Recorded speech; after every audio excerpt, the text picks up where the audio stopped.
ce ministre des Moudjahidines, des anciens combattants, qui, au fond, utilise un passé colonial extrêmement déformé.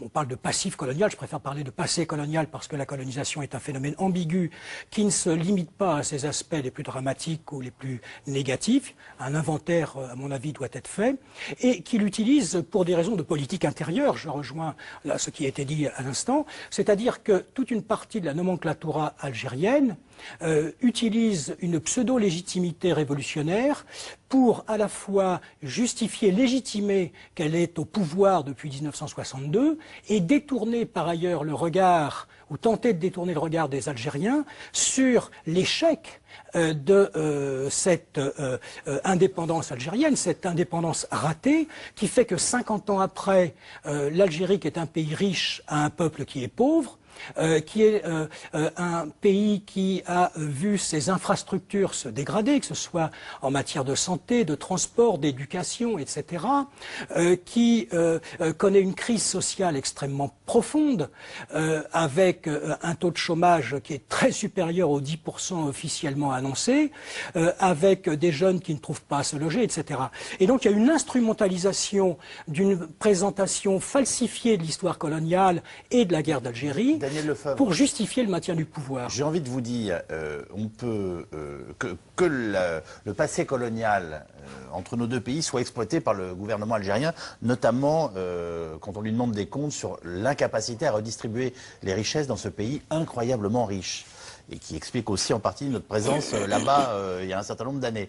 Et le fait qu'on ait eu beaucoup de mal à ne pas y rester et qu'il y ait eu une guerre à ce titre-là ne change rien au fait qu'on puisse se dire la vérité historique et qu'on emploie les mots pour le faire, on est d'accord. On est tout à fait d'accord. Que ce soit exploité politiquement aujourd'hui et par des gens très différents qui ont des intérêts différents à le faire ne change rien à la capacité à un moment de se dire les choses simplement...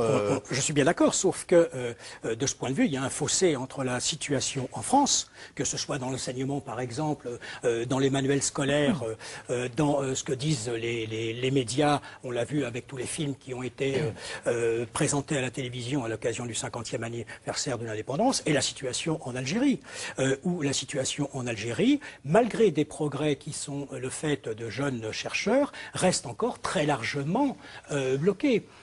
Qui dit que, par exemple, la guerre d'Algérie a été une guerre civile qui a opposé les Algériens entre eux? Le FLN qui a massacré les militants du MNA en Algérie et en France, le FLN qui a massacré des dizaines de milliers d'Algériens qui étaient plutôt favorables à la France, et le massacre épouvantable de milliers de harkis après le cessez-le-feu du 19 mars et après l'indépendance du 3 juillet.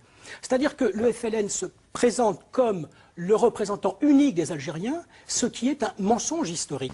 Rapidement, et on passe au deuxième sujet. Alors, premièrement, je trouve assez paradoxal qu'on dise il faut faire l'histoire. C'est aux historiens d'exhumer ce passé, de l'expliquer et dire mais à une condition, on ne fait pas l'inventaire de la colonisation. Si on fait l'histoire, on fait l'inventaire à un moment donné, et cet inventaire, il faut bien le faire dans ses multiples dimensions. Deuxièmement, on condamne la colonisation a priori. C'est la colonisation française qu'on condamne. On ne condamne pas la colonisation arabe et la colonisation ottomane. Oui. Je pense qu'il faut effectivement faire l'inventaire de la présence française et de la guerre d'Algérie pour justement montrer la complexité des rapports qui se sont noués dans la durée entre la France et sa colonie, entre d'autre part les Français, les Algériens, les Berbères, etc. au cours de ces 130 années.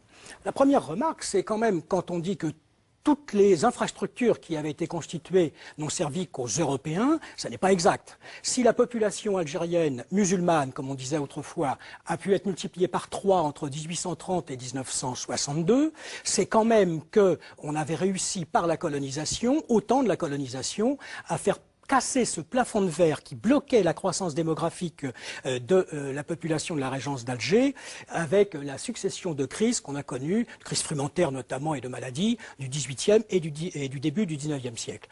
Si toute l'histoire de l'Institut Pasteur en Algérie, des médecins qui ont lutté contre le paludisme et contre des maladies, y compris dans les villes, mais aussi dans le bled, dans les campagnes, dans le Sahara, n'ont pas servi que. Je vous renvoie là-dessus au livre de Germaine Tillion, qui a bien montré que, certes, la colonisation a développé les infrastructures, en particulier pour les Français d'Algérie, qui n'étaient pas tous des colons. Les colons, c'est une très faible minorité. C'est moins de 10% de la population coloniale. Le reste, c'est des petits blancs, des petits fonctionnaires, des ouvriers, des employés, etc. Mais la colonisation a aussi développé des infrastructures qui ont été à la disposition des Algériens musulmans. Donc il ne faut pas caricaturer si on veut avancer sérieusement dans le débat, et il faut accepter ce droit d'inventaire qui ne fait pas la colonisation en noir ou en blanc, mais qui l'écrit, j'ai envie de dire, dans un dégradé de gris. Mais ceci étant, tout à l'heure, vous aviez évoqué l'incompatibilité entre, au fond, les principes de la République et la colonisation. D'abord, je crois qu'il faut faire attention à ne pas avoir un regard anachronique. La colonisation a été un phénomène mondial qui a touché toutes les puissances européennes, mais aussi le Japon, les États-Unis, etc., et l'Empire ottoman. Donc, c'est une histoire partagée, quoi qu'on puisse en juger. Deuxième remarque, c'est vrai que la colonisation a maintenu ou aggravé certaines injustices. Mais il ne faut pas oublier que la régence d'Alger, quand les Français débarquent en juillet 1830, c'est une société esclavagiste. Il y a des esclaves européens, il y a des esclaves africains. C'est une société antisémite. Les Juifs sont réduits au statut infâme de dhimmi. Et c'est la colonisation française qui va supprimer ce statut et faire des Juifs en 1870 des citoyens de plein droit. Et c'est la colonisation qui a supprimé l'esclavage ou qui l'a combattu dans toutes ces colonies.